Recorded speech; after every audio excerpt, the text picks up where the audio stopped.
एक पुस्तक है मिलिंद पन्हो के नाम से। हिंदी में से मिलिंद प्रशन भी कह दिया जाता है। और इंग्लिश में ये क्वेश्चंस ऑफ किंग मिलिंद करके या किंग मिनांडर करके जो है ये पुस्तक है। और ये मैं समझता हूँ जैसे अ, हिंदू धर्म में या ब्राह्मण धर्म में जैसे गीता उसका निचोड़ है सारे उसका धर्म का, ऐसे हमारी ये जो मिलन पन्नो है इसमें बहुत सी बातें जो है एक दमपद है वैसे, और इसमें भी बहुत अच्छे सवाल जवाब है। तो आज मैं थोड़ा सा इस विषय पे आपसे बात करना चाहूंगा।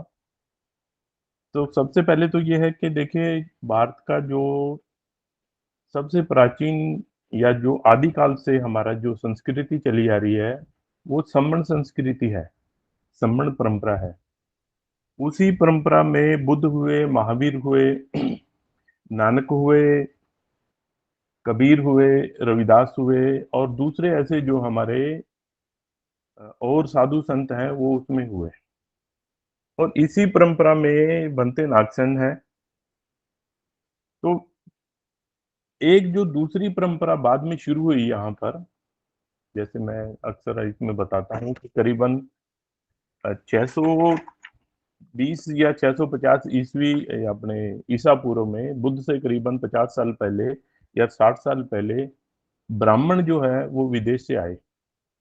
और इसको सिर्फ मैं ही नहीं कह रहा, जो हिंदू धर्म के सबसे मतलब मान्यवर जो मान्यता प्राप्त जो उनके विद्वान हैं या लेखक हैं, डॉक्टर राधा कृष्णन, जिनके नाम पर टीचर्स डे मनाया जाता है, अध्यापक दिवस मनाया जाता है, वो खुद अपनी किताब जो है इंडियन फिलोसफी के वॉल्यूम 1 में लिख रहे हैं कि ये जो लोग हैं ये बाहर से आए। ठीक है, वो आर्य लिख रहे हैं, ये लोग बाहर से आए और इन्होंने यहाँ आकर जो इनकी पुरानी मातृभूमि थी वहां जो ये गीत गाते थे उसके जो है इन्होंने यहाँ पर उन गीतों को इन्होंने संग्रहित किया ऋग्वेद में। तो अब ये सीधी सी बात, वैसे देखने में तो ऐसा लगता है कि ये सीधी सी बात है, लेकिन इसका अर्थ बड़ा गहरा है। वो कह रहा, खुद डॉक्टर राधा कृष्णन ये मान रहे हैं कि जो हमारा धर्म है उनका, ब्राह्मण धर्म कहो वैदिक धर्म करो, ये भारतीय धर्म नहीं है।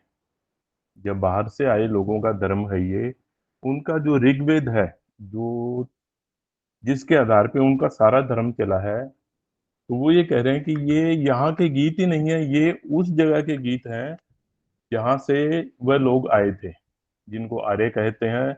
वैसे एक्चुअल में वो सिर्फ ब्राह्मण थे, ये एक अलग विषय है। तो अ, यानी कि ये जो उनका दम है, ये धर्म जो उनका है ये विदेशी धर्म है। खुद डॉक्टर राधा कृष्णन ये कह रहे हैं। तो उसमें जो है उनकी जो मेन किताब है, डॉक्टर राधा कृष्णन जो हिंदू की परिभाषा देते हैं, उसमें ये लिखते हैं कि हमारा धर्म जो है ये वेद से निकला है। वेद इसकी जान है, वेद इसकी यानी कि नींव है। तो जब वेद उनकी नींव है, तो वेद का जो सबसे मेन जो अ, यानी कि उसका जो रिचुअल है या उसका जो कर्म कांड है वो है यज्ञ। और यज्ञ जो है इसमें वो क्या करते थे शुरू में, कि वो आग जलाते थे, उसमें पशु काट के उसको बलि देते थे, उसको भून कर वो वहां पर सोम के साथ खाते थे। ये मतलब उनका होता था। अब भारतीय लोग जो थे उस समय पे, वो इस चीज का विरोध करते थे, क्योंकि भारतीय लोग शुरू से ही अहिंसावादी रहे हैं। यहाँ तक कि जो अब ये लोग कह रहे हैं कि जो सिंधु सभ्यता जिसको कहते हैं ये, मैं तो उनको जम्बूद्वीप सभ्यता बोलता हूँ, कि पूरे भारत में उनके अवशेष मिले हैं। तो वहां पर कहीं भी हथियार जैसी चीजें नहीं, बहुत कम मिली हैं, हथियार मिले हैं लेकिन बहुत कम मिले हैं। तो हम लोग तो अहिंसावादी थे शुरू से, हमारे जो पुरखे हैं, पूर्वज हैं, वो अहिंसावादी थे। तो कुदरती बात है कि अहिंसावादी हम हमारा देश था, उसमें जब ऐसे लोग आएंगे जो यानी कि शरेआम मतलब पशु बलि देंगे हमारे सामने ही, तो कुदरती बात है कि उसमें टकराव तो होना ही था और ये टकराव बढ़ता गया और जब पहले शुरू में तो वो सिर्फ वहीं पर टिके हुए थे, अपना जो इंडिकस करके एरिया अफगानिस्तान में, वहाँ टिके हुए थे। बाद में वो धीरे-धीरे फिर वो भारत में आना शुरू हुए। बुद्ध के समय पे कोई-कोई आया था। अब ये देखिए कि बुद्ध के जो उनके सुत हैं जितने भी, उसमें सिर्फ एक ही घटना ऐसी है जहाँ उन्होंने कूटदंत नाम के ब्राह्मण से पशु आज़ाद करवाए थे यज्ञ के लिए। तो यज्ञ बहुत ज़्यादा नहीं होते थे बुद्ध के समय पे, बहुत जिसे पंजाबी में कहते हैं टावां-टावां, कहीं-कहीं जो है ना इक्का-दुक्का यज्ञ होते थे। और हमारी ये सभ्यता, लेकिन जो हमारी परंपरा है ये आदिकाल से चली आ रही थी और सभी भारतीय इसको मानते थे। तो इसी में जब टकराव हुआ, सम्राट अशोक ने यज्ञों पर पाबंदी लगा दी कि कोई भी जो है धर्म के नाम पे पशु नहीं काटेगा। तो फिर क्या हुआ कि क्योंकि कुछ लोग वो ज़्यादा भारत में उस समय आ गए थे, तो उन्होंने क्या किया, सम्राट बृहद्रथ की हत्या कर दी। 162 बीसी में उन्होंने सम्राट बृहद्रथ की हत्या की। तो 22 साल तो भारत में जैसे ही उथल-पुथल चलती रही, लेकिन उसके बाद जो है 162 बीसी में अपने महाराज जो मिनांदर था, वैसे नाम उनका, महाराज मिनांडर भारत आए और उन्होंने ईरान से लेके और यहाँ अपना उत्तरी भारत जो पूरा है, इधर भोपाल तक और ऊपर कश्मीर तक, ये पूरा एरिया उन्होंने अपने कब्जे में ले लिया। तो उनकी जो है वो के थोड़ा उसमें थे, क्या नाम अपना, ज्ञानी आदमी थे, थोड़ा बहस करने की, विचार विमर्श करने की उनकी आदत थी। तो उसी में उनसे यानी करीबन आप ये लगा लीजिए 162 में वो आए थे, तो 10-12 साल उनको यहाँ टिकने में लग गए। तो 150 बीसी के आसपास उनकी बनते नागसन से मुलाकात हुई और फिर उनके सवाल जवाब जवाब हुए। तो ये तो यानी कि इसकी शुरुआत, यानी कि इसका जन्म हुआ इस किताब का, जिसे हम मिलन पन्नों कहते हैं, मिलन प्रशन कहते हैं। तो उसके बाद जैसे ये टकराव हमारा बढ़ता गया और 810 और 20 ईस्वी में, यानी कि उस 10-12 साल के टाइम में शंकर ने यहाँ पर दिग्विजय की और उसमें जो है बुद्ध धर्म का नाश हो गया, सर्वनाश हो गया। और उस समय हमारे जितने भी साहित्य था, वो सभी जला दिया गया, जलकर राख हो गया वो। लेकिन क्या हो कि क्योंकि सम्राट अशोक ने बहुत सी यूनिवर्सिटीज खोली थी, बहुत से विश्वविद्यालय, विहार खोले थे। विहार एक्चुअल में पढ़ाई के सेंटर थे हमारे, पढ़ने के, विद्या के जिसे हम बोलते हैं, उसके एजुकेशन के सेंटर थे, यूनिवर्सिटी थी वो। और बहुत मतलब अच्छे स्टैंडर्ड की यूनिवर्सिटी, दुनिया भर के विद्यार्थी, शोधार्थी जो भी हैं, मतलब वो लोग यहाँ आते थे। और इतनी किताबें थी, लाखों की संख्या में उस समय किताबें थी। तो जब वो किताबें जलाई गई तो उसमें जो है ये मिलन प्रश्न जो है, ये भी जो मूल इसका है वो भी इन किताबों के साथ जल गया। लेकिन क्या हुआ कि जो बाहर से लोग पढ़ने आए थे, बनते आए थे, यहाँ शोध करने आए थे या विद्यार्थी आए थे, वो अपने साथ इन किताबों की कॉपी अपनी भाषा में करके वहाँ ले गए। तो बाद में जब यहाँ पर दोबारा से बुद्ध की मूर्तियाँ मिली, लोगों को पता लगने लगा भाई बुद्ध भी कोई यहाँ भारत में हुए थे, इस नाम के संत हुए थे। तो फिर इन किताबों से जो चीन में गई, कोई कोरिया में गई, कोई जापान में गई, कोई लंका में गई, वहाँ से फिर इनके जो है अनुवाद जो किए हुए थे अपनी भाषाओं में उन्होंने, वहाँ से लेके और फिर इसका दोबारा से जो है, ये तो हम मतलब उनके ऋणी हैं, जो अंग्रेज हैं, फ्रेंच हैं या अमेरिकन या जर्मनी के जो वो अपने विद्वान थे, जिन्होंने बड़ी मेहनत करके मतलब चीनी भाषा सीखी और फिर इधर इंग्लिश में उसका अनुवाद किया।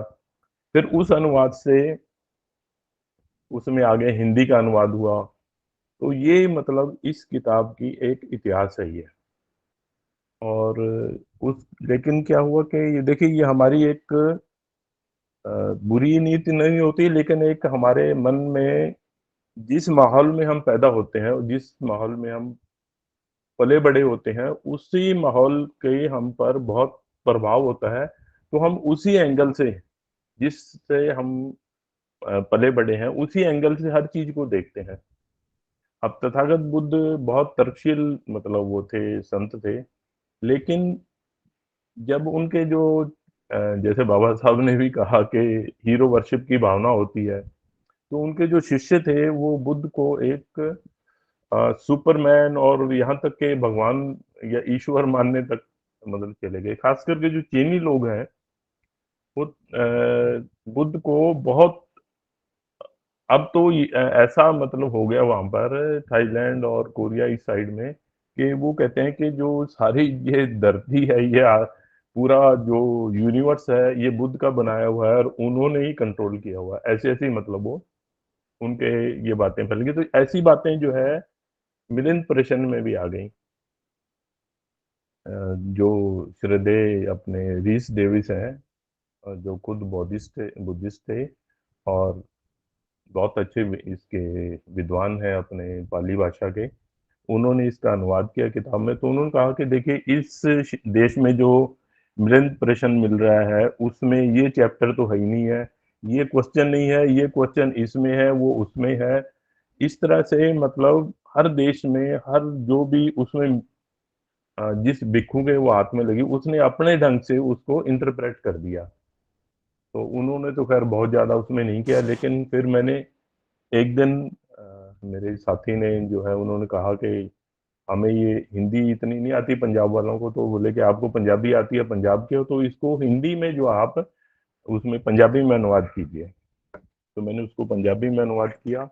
तो फिर जैसे बनते करुणाशील जी ने बुद्ध एंड धम्मा में से बहुत सी चीजें जो है काट छाट के और सही करके जो है शोध करके उन्होंने रख दी है, वैसे ही मैंने भी कोशिश करके पंजाबी का जो एडिशन दिया मैंने, उसमें से बहुत सी ऐसी जो चीजें हैं जो प्रज्ञाशील और मैत्री के अगेंस्ट हैं, मतलब उनको मैंने निकाल दिया। और उनमें तो आज मैं उस पे ही थोड़ी आपसे चर्चा करूंगा कि ये इस किताब में क्या है क्या नहीं है। तो सबसे पहले मैं आपको महाराजा मिलिंद जो है, तो एक मेरी विनती है आप सभी लोगों से कि अपने समाज के जो भी राजा है, महाराजा है, संत है, या जो हमारे पूर्वज जिन्होंने हमारे लिए संघर्ष किया, तो मेरी इतनी विनती है आप सभी से कि जब भी आप उनको बोलें तो उनको तू करके नहीं बोलें, उनको हमेशा ही जी करके बोलें। महाराज मिलिंद जो है उन्होंने ऐसा किया, वो ऐसे महान थे, ऐसे ही मतलब नहीं बोले कि मिलिंद था मतलब।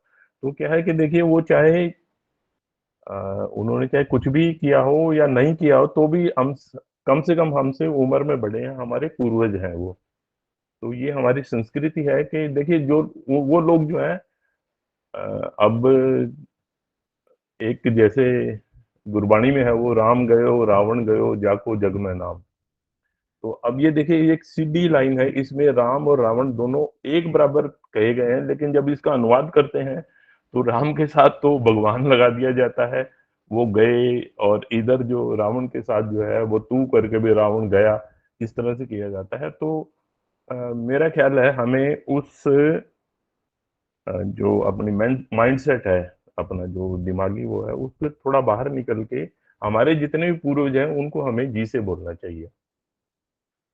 तो महाराज मिलिंद जो है ये सम्राट अशोक के एक दोस्त हैं, दमित्री। तो दमित्री जो है ये यूनान के राजा थे। तो जब कलिंग का युद्ध हुआ तो उसमें क्या है कि बहुत से, वैसे देखिए क्या है कि अनुवादकर्ताओं ने थोड़ा सा इंग्लिश वालों में लाख नहीं होता इंग्लिश की उस भाषा में, तो हमारे जैसे सैकड़ों हजारों लिखा होता है, तो उन्होंने उसको हमने तो लिखा सैकड़ों हजारों, लेकिन उनके 100,000 का मतलब उसको वो एक उनकी गिनती का एक यूनिट है। तो उन्होंने वो लाखों लोग मार दिए, जबकि उसमें क्या है कि सैकड़ों हजारों लोग मरे थे। उन्होंने वो कर दिया कि ये यहाँ पर सैकड़ों लाखों लोग मारे गए और 1.5 लाख से ऊपर जो घायल हो गए, ऐसा हुआ। तो चलिए खैर उस युद्ध में बहुत से लोग मारे गए, घायल हुए, और सबसे मेन जो दिक्कत जो हुई वो क्या थी कि जो जिससे सम्राट अशोक जो है द्रवित हुए, उनका मन जो सबसे ज्यादा दुखी क्या हुआ कि उसमें जो पशु घायल हो गए थे, उनको देखभाल करने के लिए कोई नहीं था। आदमी तो कोई घायल हुआ तो उसका परिवार का बंदा कोई आया, उन्होंने उसको उठा लिया, उसका इलाज किया, मरहम पट्टी की। लेकिन जो पशु वहां किसी का पैर टूट गया, कुछ ऐसे वो करा करा रहे थे और रो रहे थे, तो उसको जो है संभालने वाला वहां कोई नहीं था। तो सम्राट अशोक ने फिर उनको अरेंज किया कि इनका जो है आप मरहम पट्टी वगैरह कीजिए। और तब उन्होंने भारत में हर जगह पे आदमियों के साथ साथ जो पशु अस्पताल है, वेटरनरी हॉस्पिटल है, वो भी पूरे इंडिया में खुलवाए। और इतना ही नहीं, जितने भी उनके मित्र देश थे, यूनान, रोम, इधर ईरान या लंका, जहां भी है, उन्होंने वहां हर देश में मनुष्य और पशु अस्पताल खुलवाए। तो क्योंकि अब देखिए, जिस देश में अपना कोई मित्र जो है राजा, वो अपने यहाँ अस्पताल खुला रहा हो, तो नेचुरल बात है कि हमारा उनके साथ बहुत अच्छा रिश्ता बनेगा। तो दमित्री जो है, उनके साथ सम्राट अशोक का बहुत अच्छा रिश्ता था।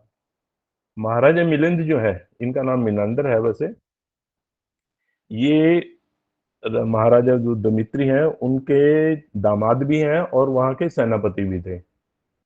जब 162 बीसी में सम्राट भरदर्थ की हत्या की गई, तो यहाँ पूरा जो सिस्टम था वो खत्म हो गया। तो अब इन्होंने ठीक है, अपने इतिहास में बहुत कुछ लिखा है कि वो पता नहीं 100, 200, 500 साल जो है शुंग वंश और ये क्या काऊ वंश और पता नहीं कौन कौन से जो है उन्होंने राज किया। लेकिन ऐसा नहीं हुआ। जैसे ही उसने, पशुमित्र ने जैसे ही सम्राट विरदृत की हत्या की, कलिंग के राजा खारबाल जो है उन्होंने अटैक किया और उस बंदे को कश्मीर से आगे तक खदेड़ दिया। ये पुष्यमित्र जो भी है, उसको जो है, मैं खैर उसको पशुमित्र ही बोलता हूँ, ऐसा ही काम किया था उसने। तो वहां तक खदेड़ दिया। तो उसके बाद क्या है कि देश में जो कोई खास खास जो अ, लोग थे, उन्होंने देश को थोड़ा संभाला, लेकिन चलता रहा ऐसे। तो आखिर 22 साल के बाद उन्होंने फिर उनको, महाराजा मिनांडर जो अपने सेनापति जो हैं, उनको यहाँ भारत भेजा और वो यहाँ के उन्होंने आके अपना शासन स्थापित कर लिया। अब यहाँ स्थापित करने के बाद, क्योंकि उनमें लगन थी पढ़ने लिखने की, और अच्छा, बुद्ध धर्म से तो वैसे परिचित थे, क्योंकि जब दो देशों ऐसे मित्र जो राजा आपस में मित्र हों, तो एक दूसरे की बातें तो वो जानते ही हैं। और बुद्ध तो ऐसे हैं कि पूरी दुनिया में कोई उनका नाम ले या ना ले, लेकिन उनकी बातें तो सारी दुनिया ही करती है। यूएनओ भी उन्हीं के सिद्धांतों पे बना हुआ है। तो ये तो ऐसा तो कोई हो ही नहीं सकता इस धरती पे जो बुद्ध की जो है किसी बात का विरोध कर पाए या नहीं माने। तो जब भी वो यहाँ आए, उन्होंने आके यहाँ बुद्ध की धरती देखी, यहाँ जो है अपना वो जो दूसरे विद्वानों से मिले। तो ऐसे ही फिर वो जब घूमते रहे, तो लोगों ने उनका नाम मिलिंद रख दिया। मिलिंद होता है भंवरा, या शहद की जो मक्खी होती है उसको मिलिंद बोलते हैं। तो जैसे वो एक एक फूल से अपना रस उठाते हैं, चूसते हैं, या तो ऐसे ही जो ये महाराजा मिलिंद जो थे, ये एक एक भिक्षु पे इस विहार में उस विहार में जाके ये ज्ञान प्राप्ति के लिए जाते, तो इसलिए इनका नाम जो उन्होंने मिलिंद रख दिया। तो ये आज हमारे पास उनका जो सिक्के मिलते हैं उसमें तो मिनांड्रे लिखा मिलता है, लेकिन जो बौद्ध साहित्य है उसमें मिलिंद लिखा मिलता है। तो ये तो उनका परिचय है। और वो देखिए, इतने लोगों में लोकप्रिय हुए यहाँ पर। उनका अपने सिक्कों पे उन्होंने रक्षक लिखवा रखा अपने को, कि मैं लोगों का रक्षक हूँ। जैसे सम्राट अशोक ने तो कहा कि मैं पिता हूँ सभी, और सभी जो ये परिवार अपने प्रजा है ये मेरे बच्चे हैं। ऐसे ही वो कहते हैं कि मैं रक्षक हूँ और ये जो मेरा परिवार है। तो अब इतने लोकप्रिय थे कि जब उनका परिनिर्वाण हुआ, तो जैसे तथागत बुद्ध पे लोगों ने कहा कि इनका जो है अस्थियों पे हमारा अधिकार है, ऐसे ही वहां पर लोगों में थोड़ा सा तकरार हुई और फिर उनके जो अस्थियां बांट के अलग अलग लोगों ने अपने अपने स्तूप बनाए। तो ये महाराजा मिलिंद का जो है परिचय है। अब दूसरा उनके बाद है जो, जब वो यहाँ आए तो उन्होंने फिर जो है पाटलिपुत्र गया, जिसे हम पालिम बुद्ध है एक्चुअल नाम उसका, पालिम बुद्ध की बजाय उन्होंने इसको सियालकोट जो है अपने पाकिस्तान में सागल होता था नगर ये उस टाइम में इसको अपनी राजधानी बनाया। तो ये खैर उन्होंने फिर मेरा ख्याल यहाँ पर करीबन 50 साल या 40 साल यहाँ राज किया, और ये ऐसे चलता रहा। उसके बाद बौद्ध राजा शक आए और फिर कुषाण आए, और फिर इस तरह ये मतलब बौद्धों का जो है एक सिस्टम चलता रहा। अब बनते जो नागसेन जो है उनके बारे में तो खैर हमें बहुत ज्यादा जानकारी नहीं मिलती, लेकिन उनका इतना है कि उनका जन्म जो है एक बौद्ध परिवार में हुआ था, और ये हिमालय में कहीं इनका जो गांव था वो था वहां पर जहाँ इनका जन्म हुआ। अब शुरू से ही, अच्छा, इनके पिता जो है, देखिए अब क्या है कि भारत में एक संस्था होती थी, एक यानी कि एक समूह होता था, उसको सम्मण ब्राह्मण कहते थे, सम्मण ब्राह्मण कहते थे। यीशु का ऋतुत्व में खास करके है जब वो विदेश से आए लोग हैं, वो तथागत पर जाते हैं और उनसे कहते हैं कि जी हमें भी ब्राह्मण माना जाए, तो तथागत उनसे बोलते हैं कि अगर आप ये सम्मण ब्राह्मण आपको जो है वो मान लें, अब ब्राह्मण मान लें तो मैं क्या पूरा जम्बूद्वीप आपको जो है ब्राह्मण मान लेगा। तो ये सम्मण ब्राह्मण होते थे, तो इनके पिता जो थे उनका नाम है सोनूतर करके। तो सोनूतर जो है ये सम्मण ब्राह्मण थे, और इनका काम जो है मेन ये मौसम की भविष्यवाणी करना होता था। ये बताते थे कि इस समय जो है, इस साल जो है अपना बारिश कैसे होगी, बाढ़ आएगी या सही होगा, या सूखा पड़ेगा, इस समय इस चीजें वो बता देते थे। जो जब थोड़े बड़े हुए ये, फिर ये भिक्षु बन गए अपने बनते नागसेन जो है, और जो राजधानी थी उसके आसपास एक बिहार में ये बनते आयुपाल जो है उनसे शिक्षा शुरू की इन्होंने। बाद में इन्होंने अश्वगुप्त करके काफी प्रसिद्ध जो है अपने बनते हुए हैं उनसे शिक्षा प्राप्त की। फिर ये यहाँ से करके और पालीपुर चले गए, और वहाँ इन्होंने बनते धम्म रखित रखिता, जिसे धम्म आजकल ये हिंदी में उसको धर्म रक्षित बना देते हैं, धम्म रखिता के नाम से जो थे उनसे त्रिपिटक की शिक्षा ली, और वहीं इन्होंने फिर जो है अरहत पद जो है वो प्राप्त किया।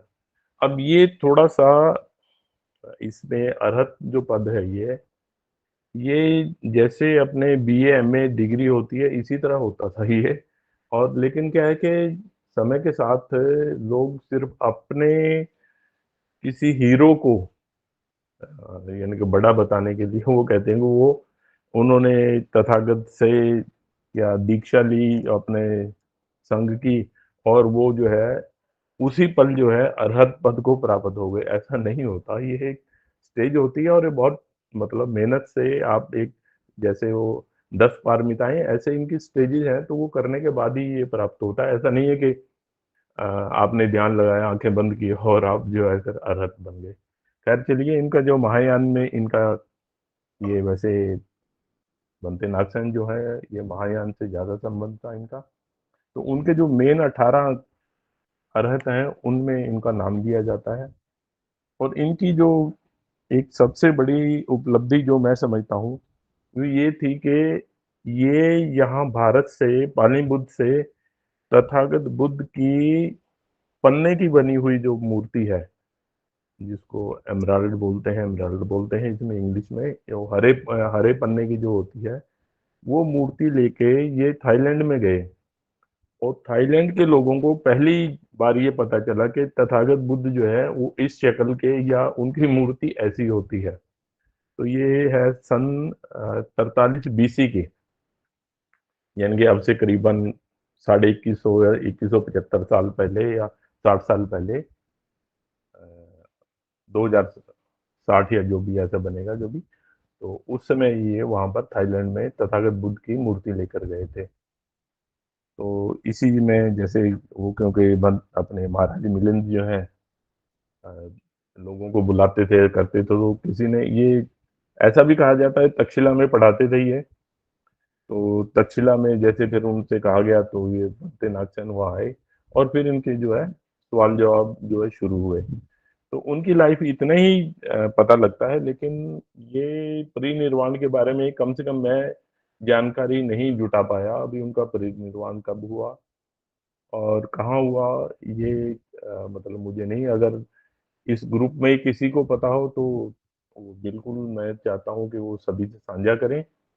और तो ये है कि हम सभी को ये पता हो कि हमारे जो इतने महान वो हैं बनते जो है, उनके बारे में हमें सभी को पता लगे। अब जो मिलन प्रश्न है जो आज के समय हमें मिलता है यहाँ पर, और शायद मुझे नाम नहीं लेना चाहिए उनके, शुरू के जो शुरुआती जो हमारे यहाँ भिक्षु हैं, महाथेरो कहलाते हैं वो, उन्होंने इस पुस्तक का एज इट इज अनुवाद कर दिया। जैसे उनको जो भी जहाँ से मिला, इसका जो भी संस्कार जहाँ भी मिला, उन्होंने एज इट इज।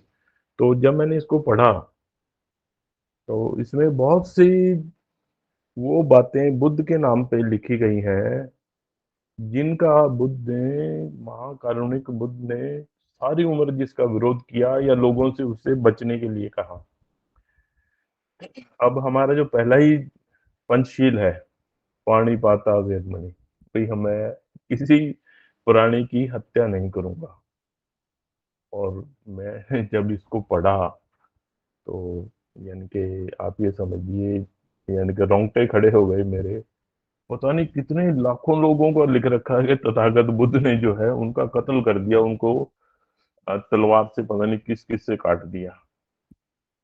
और जैसे नहीं युद्ध हो रहा होता और एक अ, जालिम जो राजा है वो अटैक करता है और वो फिर बच्चों को मार दिया और शहर उजाड़ दिया और ये कर दिया। मतलब इस तरह की बातें तथागत बुद्ध के लिए लिखी गई हैं। उनको ये स्वर्ग वो स्वर्ग और ये जादू मंत्र और पता नहीं क्या कुछ, मतलब उनके नाम से इन इन किताबों में जोड़ दिया गया है।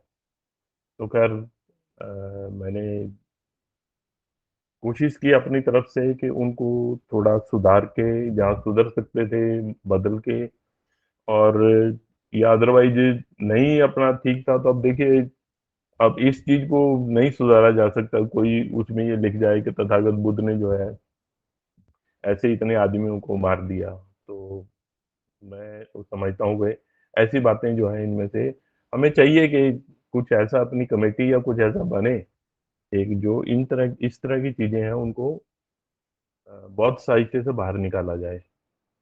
तो अच्छा, कुछ इसमें देखिए कुछ शब्द ऐसे हैं जैसे पुनर्जन्म का है, वो तो बनते नागसेन ने जो परिभाषा दी वो तो अपने क्या नाम बाबा साहब ने अपनाई खुद, और वो अपने बुद्धांजलि धम्मा में उसका रेफरेंस दिया।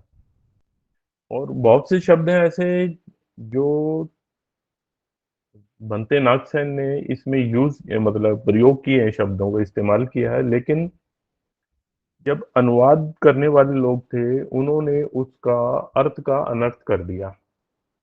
अब जैसे अपना वो क्या नाम, एक उनका दोहा है सतगुरु कबीर का, क्या किया इताई के क्या।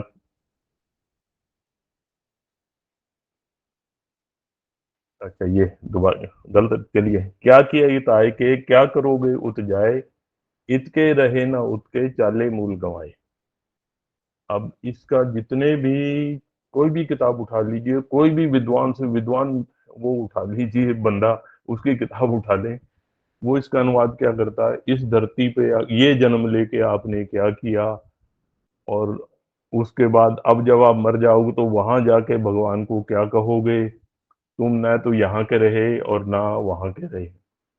लेकिन एक्चुअल में अगर आप उनकी वाणी को पढ़ेंगे, जो सतगुरु कबीर की ओरिजिनल वाणी है, मूल वाणी है, सही वाणी है, ये जो जैसे वो सत्संग करते थे, अब बंदा वहां गया और मन में उसके वही विचार चल रहा है, यार मैं तो आज वो माल वहां भेजना था, यहाँ तो भेज नहीं पाया मैं, बेटे को ये करना था मैंने, उसने तो पता नहीं है वो वहां से पैसे लेके आया हुआ नहीं लेके आया होगा, ये सवेरे ऑफिस जाऊंगा, पता नहीं बॉस क्या कहेगा, मतलब मन में तो उसके ये चल रहा है। उधर वो सतगुरु कबीर के वो अपनी, या किसी भी मतलब भिक्षु की या कोई संत की वो सत्संग सुन रहा है। तो उसके लिए ये कह रहे हैं वो, क्या किया इत आए के, क्या करोगे उत जाए। भाई आप यहाँ सत्संग में बैठे हो, घर जाओगे तो फिर कहोगे यार मैं तो वहां गया था, पता नहीं वो कुछ कह तो रहे थे, ऐसी वाणी जो है, तो अब भाई इसका मुझे सुनना चाहिए था। तो वो चीज एक्चुअल में वो कह रहे हैं ये, और हर कोई इसका अर्थ वो ही कर देता है। इस जन्म में आके आपने क्या किया, वहां भगवान के पास जाके क्या करोगे। इत, इत के रहे ना उत के भी, ना तो आप सत्संग के रहे ना अपने काम करे, इससे अच्छा तो घर पे बैठ के काम कर लेते, चाले मूल गंवाए। अभी आप यहाँ से फिर अपना जो, ना तो सत्संग सुनी आपने ना अपना काम किया, तो अपना जो आपने समय और खराब किया। तो एक्चुअल में इसका अर्थ ये होता है। और लेकिन लोग जो हैं ऐसे ही, देखिए इन जो शब्द हैं इसमें, स्वर्ग नरक इहलोक परलोक, अब परलोक शब्द जो है, ये बिल्कुल इसका वही अर्थ है जो परदेश होता है। इहलोक क्या है कि जो आपका घर है, जो आपका वतन है, जो आपका शहर है, जहां आप रह रहे हो। भी आप यहाँ रह रहे हो, यहाँ से आप दूसरे शहर में जाते हो, तो वो उसके लिए, या दूसरे देश में जाते हो, तो वो परलोक है जो दूर का है। लेकिन जब अर्थ करने वाले ये होते हैं, तो इन्होंने अपने धर्म के हिसाब से, क्योंकि किसी शुक्ला ने, चतुर्वेदी ने और इन्होंने अर्थ किया कि हाँ अपने लोग तो पढ़े लिखे होते नहीं थे, तो उन्होंने फिर ऐसे ही इनका अनुवाद किया है। इहलोक का मतलब ये धरती, और परलोक का मतलब स्वर्ग या नर्क जो है, ऐसे ही। ऐसे स्वर्ग नर्क है। अब स्वर्ग नर्क में एक्चुअल में ये शब्द यूज किए गए तो जहां पर खुशी मिलती हो और जहां आपको गम मिलता हो या दुख मिलता हो, और लेकिन इनका अर्थ ऐसे कर दिया गया है। तो अब जो मिलन प्रश्न जो पुस्तक हमें मिलती है, उसमें ऐसी ही बातें बहुत सी मिलती हैं। अब देखिए बाबा साहब जो है, साहब काशीराम का देख लो आप, सतगुरु कबीर का देख लो, गुरु रविदास का देख लो, इन्होंने पूरी क्रांति कर दी अपने समय में। कबीर साहब हुए, ये जो भी है, इन्होंने पूरी क्रांति कर दी, एक भी लाठी भी नहीं उठाई इन्होंने। लेकिन अब बाबा साहब के जो सोशल मीडिया पे पोस्ट आती हैं, बहुत बार देखता हूँ मैं। या तो क्या है कि बाबा साहब ऐसे बैठे हैं और पीछे जो है दोनों तरफ दो AK-47 टाइप, या वो जो है पीछे वो दीवार पे टंगी होती हैं, या उनके पीछे ऐसे होती हैं। और अगर ऐसा नहीं होता तो बाबा साहब की फोटो लगी है और आगे भीम सेवक जो है वो बंदूक लेके ऐसे तन के खड़े होते हैं। तो देखिए, ये जो उनके अपने मन में जो कुंठा है, वो बाबा साहब को जैसा देखना चाहते थे। भाई बाबा साहब ने तो देखिए दिमाग से लड़ाई लड़ी है, और हमारी लड़ाई भी दिमाग की है, ये विचारों की लड़ाई है, ये हमारी कोई पहलवानों वाली लड़ाई नहीं है। तो ऐसे ही इसमें जो है जो बहुत सी असंगत और बेतुकी बातें इसमें शामिल करी गई हैं। तो मेरा ये मतलब सभी से अनुरोध है कि इसको थोड़ा, जो काम की चीजें हैं वो रखें, बाकी को जो है किसी भी ढंग से मतलब हमें इसको यहाँ से बाहर निकालें। अब दूसरा जो क्या है कि एक, वैसे मैं ऐसे शब्दों का कम इस्तेमाल करता हूँ। एक देहात की कहावत है, खास करके हिंदी एरिया में। आप इसमें इलाहाबाद, कानपुर साइड में, बनारस साइड में जाएं, तो वह एक कहावत आम कही जाती है कि कमजोर की पत्नी जो, उसको हर कोई भाभी कह देता है। तो हमारा जो साहित्य था, बौद्ध साहित्य, बौद्ध धर्म क्योंकि यहाँ से खत्म कर दिया गया, तो जब इसका अनुवाद किया गया, तो श्रद्धेय रीस ने तो शायद नहीं किया, लेकिन बाकी और जो दूसरे इंग्लिश जो वो लोग हैं, अनुवादक जो हैं, उन्होंने क्या किया कि देखिए, सुकरात, अरिस्तु, यानी कि अरिस्टोटल जिनको बोलते हैं, प्लेटो जो है, उनकी किताबें जो हैं वो क्वेश्चन आंसर उसमें है, बहुत सी बात चीजें उनमें, कि देखिए ये तो उसकी नकल करके ना ये किताब लिखी गई है। जैसे हमारी वो प्लेटो की है, क्या नाम, रिपब्लिक है, और इनकी है अपोलॉजी करके है, सोक्रेटिस की है, ऐसे करके, ऐसे कुछ वो किताबें हैं अलग अलग। तो वो जैसे क्वेश्चन आंसर में है, तो ये करे, ये ऐसे ही उनके जैसे वो किताबें उसकी नकल करके ये जो है ये किताब लिखी गई है। तो देखिए, ये तो देखिए हर एक में ही होता है। हम अगर हमारे पास कोई किताब आज मिले हमें, जिससे हम अनजान हैं, तो हम उसका कहीं न कहीं बुद्ध से, बाबा साहब से कनेक्शन जोड़ने की कोशिश करेंगे। तो ये उनकी हो सकता है बदनीयती नहीं हो, लेकिन उन्होंने जो है इसको इस ढंग से लिखा। तो मेरा एक ही उसमें ये है कि ये जो सुकरात हैं, अरस्तू हैं, बिल्कुल विद्वान लोग हैं, प्लेटो हैं, विद्वान लोग हैं ये किताबें। लेकिन इनकी जो किताबें हैं, क्वेश्चन आंसर है, ये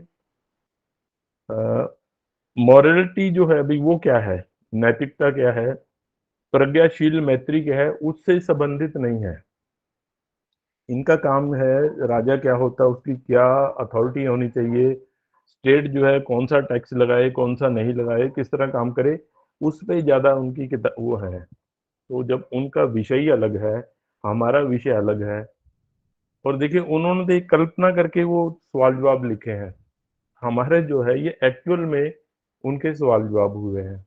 हाँ, ये हो सकता है कि बाद में जो चीनी या कोरिया या जापान के लोगों ने, जो वहाँ भिक्षु हैं, उन्होंने अपनी तरफ से और क्वेश्चन उसमें डाल दिए हों। और ये हर जगह ही होता है। मैं थोड़े दिन हरिद्वार रहा था आश्रम में, तो वहाँ साथ में ही कबीर आश्रम था। तो मैं वहाँ गया, वो किताब दे रहे थे कबीर बाणी करके। तो मैंने वो किताब खरीद ली, मैं लेके आया, पढ़ा उसमें।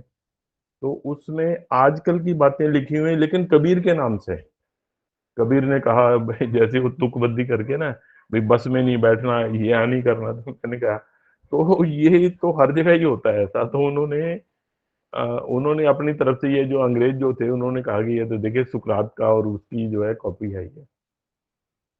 जो भारत के लोग थे, उन्होंने तो उसका बिल्कुल ये कर दिया कि ये गीता पे ही आधारित है, हमारे जैसे गीता में वो सवाल जवाब है, वो ऐसे ही ये है। हाँ, देखिए भारत में दो चार किताबें हैं ऐसी, जैसे ऋग्वेद आदि भाषा में उनका है, सत्यार्थ प्रकाश है, दयानंद की जो है, उसमें उन्होंने वो सवाल जवाब करके अपनी बात बताई है।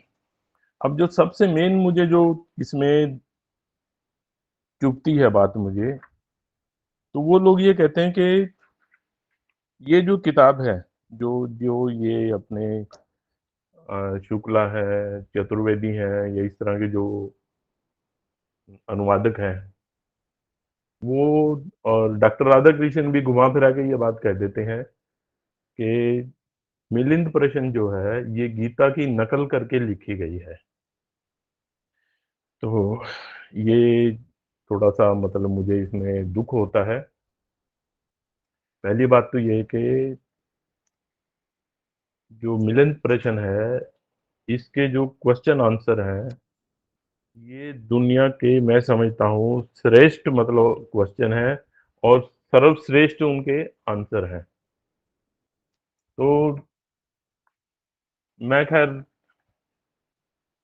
अब इसकी जो आप इसमें विवेचना इसमें करते हैं अगर, कि क्या गीता पर आधारित है, तो सबसे पहली बात तो क्या है कि गीता बाबा साहब ने खुद लिखा है ये, कि जब तक शंकर ने शंकर भाष्य नहीं लिखा, शंकर जो है उसका जन्म 788 ईस्वी में हुआ था, और 820 में उनकी डेथ हो गई थी, बिल्कुल 32 साल की उम्र रही। तो उस दौरान उन्होंने गीता भाष्य लिखा, गीता पर टिप्पणी की। उससे पहले किसी आदमी को गीता के बारे में पता नहीं था। किताब कहीं होगी लेकिन कोई जानता नहीं था। जितने भी खैर वो विदेश से यहाँ भारतीय अब यूनिवर्सिटी में जो लोग पढ़ने आए, किसी ने भी गीता के बारे में या वेद के बारे में बात नहीं की। तो और इसमें जो सबसे खास बात क्या है कि देखिए, हम गीता तो खैर हमने सबने सुनी है, उसके बारे में जाना है। तो उसमें क्या है कि गीता के जो पहले 2 अध्याय हैं कि वो अर्जुन जो है वहाँ देखता है सामने, मेरा दादा, नाना, ये वो सभी लोग खड़े हैं, और यानी कि उसके अपने ससुराल वाले भी सामने खड़े होते हैं उससे लड़ने के लिए। तो वो फिर वो अपना धनुष छोड़ देता कि नहीं, मैं तो जो धन के लिए अपनों को नहीं मारूंगा। और फिर अगले 2 चैप्टर में फिर, यानी कि पहले और दूसरे चैप्टर में, फिर कृष्ण उसको उत्तर देता कि नहीं नहीं, इस कारण से तुझे जो है इनको मार देना चाहिए क्योंकि आत्मा अमर है, शरीर ही मरेगा वगैरह वगैरह। तो अब ये जो इसने अपने शंकराचार्य, मतलब खैर आचार्य नहीं बोलता, शंकर ने जो वो लिखी कि ना अपनी गीता भाष्य है, उस किताब में उस बंदे ने पहले दो चैप्टर को टिप्पणी नहीं की है। अगर वो दो चैप्टर्स में टिप्पणी नहीं की है, अपने उसमें भाषा में ऐड ही नहीं किए हैं, तो इसका अर्थ क्या हुआ कि जो बाकी के जो 16 चैप्टर हैं सिर्फ वही गीता है उसके हिसाब से, शंकर के हिसाब से। और अगर ये दो चैप्टर नहीं होते तो फिर उसका महाभारत से लिंक नहीं बनता है गीता का। अब इसमें क्या है कि अगर क्योंकि मैंने गीता पढ़ी है, तो उसमें क्या होता है कि पहले दो चैप्टर तो ऐसे चलते हैं और दूसरे चैप्टर के अंत में ये जो क्या अपने अर्जुन जो है वह एक क्वेश्चन करता है कि हे प्रभु मुझे ये बताएं स्थित प्रयग क्या होता है।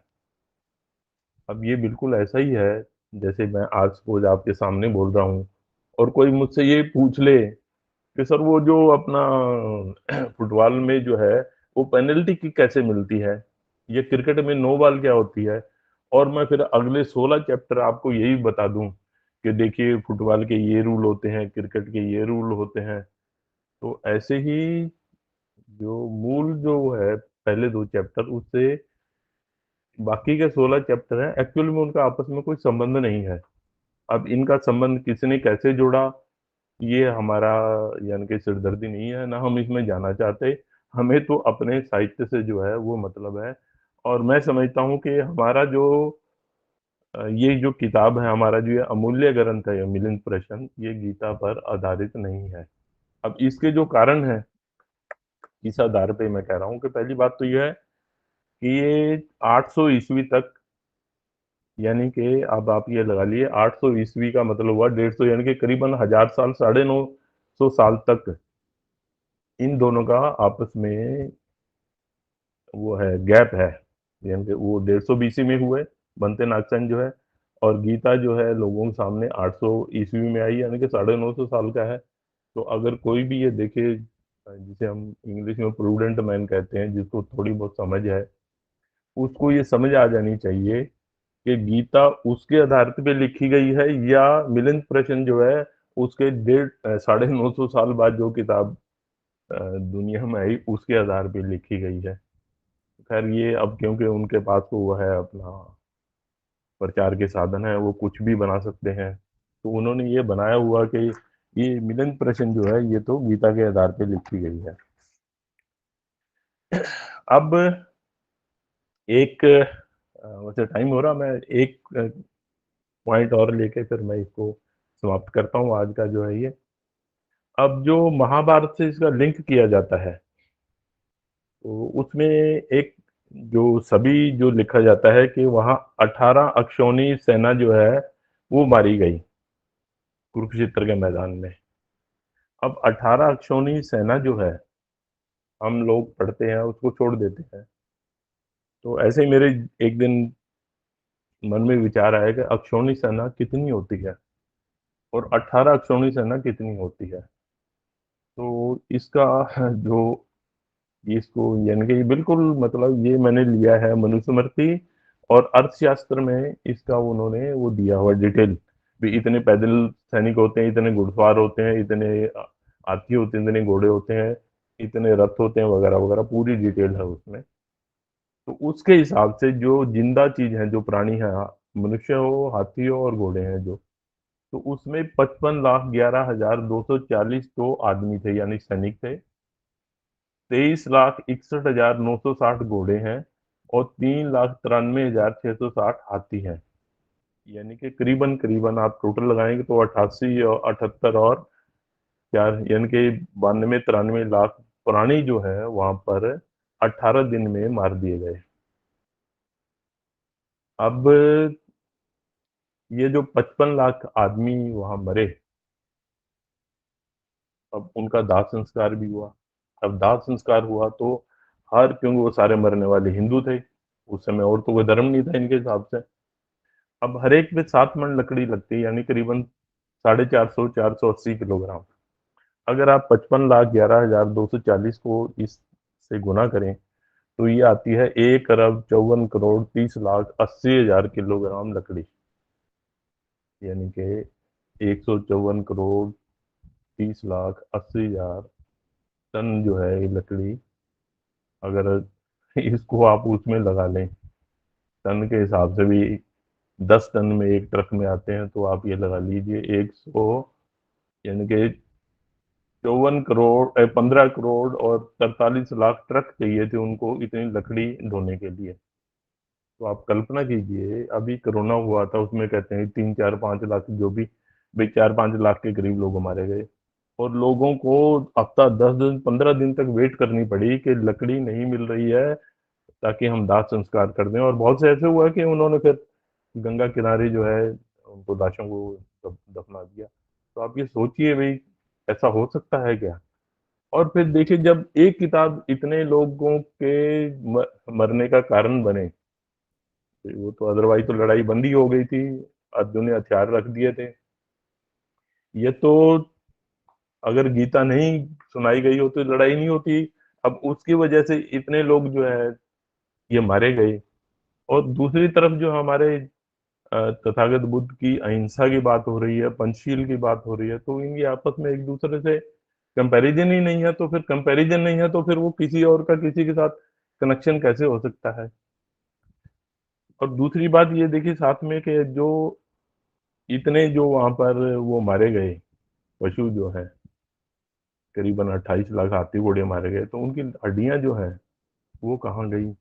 अगर ये सचमुच युद्ध हुआ होता तो आज तो कुरुक्षेत्र में राख के ढेर होते, और हड्डियों के जहाँ भी आप थोड़ा खोदते नीचे हड्डी मिलती। जैसे अब देखिए हमारे सम्राटों ने हमारे जो पूर्वजों ने विहार बनाए, आप कहीं भी जमीन जो है 20 30 फुट खोदेंगे तो नीचे जो आपको बुद्ध की मूर्ति और ये सब मिल जाता है। तो अ, मेरा ख्याल